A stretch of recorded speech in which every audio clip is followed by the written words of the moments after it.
All right, let's just jump right in. What if I told you that every single dollar you spend, on things like groceries, gas, even your morning coffee, could be turned into a live flat business class seat to Tokyo, or maybe a week at a five-star resort?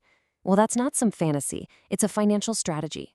And today we're going to break down exactly how it works. First things first, a quick question, just to set the stage. I want you to picture this. You're booking a trip, maybe to Paris or Rome. What do you think a comfy, round-trip business class ticket is going to cost you? Go on, get a number in your head. So, did you guess somewhere around 8,000 bucks? Cuz yeah, that's often the reality for a cash ticket. But now look at the other side of this slide. That exact same seat can be booked for about 70,000 points and maybe $100 in taxes. This huge gap. This is the entire reason we're here. This isn't some glitch. It's a system, and you can learn to use it. To really get how this is even possible, we have to totally reframe how we think about credit card rewards. This isn't about getting a little 1% cash back here and there. Nope. This is about understanding that points, they're their own form of currency. The fancy term for all this is strategic arbitrage. Now, I know it sounds super complicated, but the idea is actually simple. You're getting a currency, points, at a really low cost through things like sign-up bonuses and just spending smart. And then you're cashing in that currency for something with a much higher value, like that flight we just saw. This quote here really nails the mental shift you gotta make. You have to stop thinking of points as just a marketing gimmick or a tiny bonus. Start seeing them for what they really are, a legitimate, kind of decentralized currency that you can use to your advantage. I'm telling you, once you make that switch in your head, the whole game just opens up. Okay, but before we go any further, listen up. Here is the absolute 100% non-negotiable golden rule. This entire system falls apart if you carry a credit card balance. The interest rates on these cards are sky high and they will completely wipe out any value you create. So, pay your statement in full, every single time. No exceptions. And the second must-have is your credit score. If you want to get the premium cards that really fuel this strategy, you're generally going to need a score of 720 or higher. Think of it as the barrier to entry, so it's the very first thing you need to check off your list. So if you've got the financial discipline down and the credit score to back it up, you're ready to play. But you have to know the rules of the game. The banks have built this complex system to manage who gets the best rewards, and we need to understand it inside and out. Let's start with the single most important rule in this entire ecosystem. Seriously. It comes from Chase Bank, and it pretty much dictates the first 1 or 2 years of anyone's travel hacking journey. This is the infamous 524 rule. It's actually pretty simple.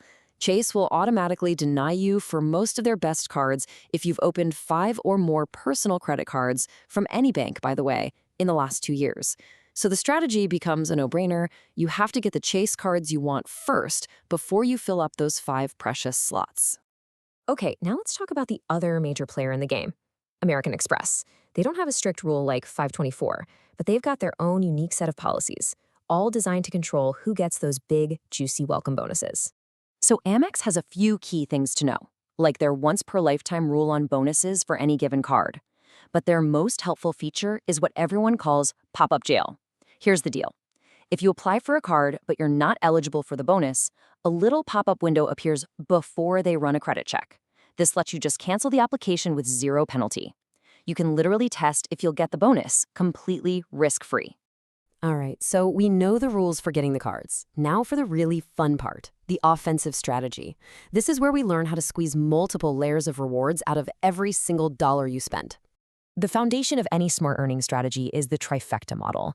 See, instead of using just one card for everything, you build a small team of cards, all within a single ecosystem, like Chase or Amex. You'll have one card for travel, another that earns big on dining and groceries, and a third as your catch-all for everything else.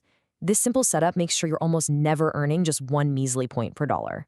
Now, let's take it to the next level with stacking. This is how you multiply your earnings on just one purchase. Imagine you're buying something online. Layer 1, you get points from your credit card's bonus category. Layer 2, you click through an online shopping portal to earn even more points. Layer 3, a browser extension finds a coupon to save you actual cash. And Layer 4, you earn points from the store's own loyalty program. See that? 4 layers of value from one single transaction. So what does that look like in the real world? Well, the partnership between the Rakuten shopping portal and American Express is an absolute game changer. If you time it right, you can earn a staggering 17 Amex points for every single dollar you spend. That's like a 17% return, which is just, well, it's incredible. So we've gotten the cards, we've earned the points. Now it's finally time for the payoff. Let's take a look at what these points can actually get you. I mean, look at these. These are some of the best business class seats in the entire world. Qatar's Q Suite, Annie's The Room. We're talking private suites with closing doors. And then look at the point costs. A one-way ticket in a suite that would cost you thousands of dollars can be booked for just 60 or 70,000 points when you know how to use airline partners. It's amazing. Now, for hotels, the strategy's a little different. The key insight here, the thing most experienced travel hackers will tell you, is that they prefer World of Hyatt. And the reason is super simple. Hyatt uses a predictable award chart. You know exactly what a room is going to cost in points. This is a massive advantage over programs like Marriott and Hilton, which use what's called dynamic pricing, meaning their point costs can swing wildly from one day to the next. So that's the theory, but how do you actually get started? I know this can all seem a little overwhelming, so we're going to wrap this all up with a really clear, actionable plan to turn this knowledge into your next trip. Okay, here's the long-term view. In your first year, you focus only on Chase to stay under that 524 rule. Simple. In year 2, you can branch out to other banks like Amex and Capital One. And then by year 3, you're in a nice rhythm, managing your cards, looking for new opportunities. It's a sustainable, long-term hobby, not a sprint. But what about right now, today? Here is your quick win. 3 things you can do the second this is over. First, check your credit score. Second, figure out your 524 status. Just count how many personal credit cards you've opened in the last 2 years. And third, go play around with a free awards search tool called Pointia, just to see what's out there. And that brings us to tools. Look, the tech in the space has exploded, but you can ignore most of it for now. This slide shows you the best of the best. I'd recommend just starting with Pointia. It has a really powerful free version that is perfect for beginners. Honestly, that's all you need to get started. We've covered the why, the how, and what to do next. We've seen how points act like their own currency, how to navigate the bank rules, and the absolutely incredible value you can unlock. So really, the only question left is the one right here on the screen. Now that you know the rules of the game, where will your points take you first?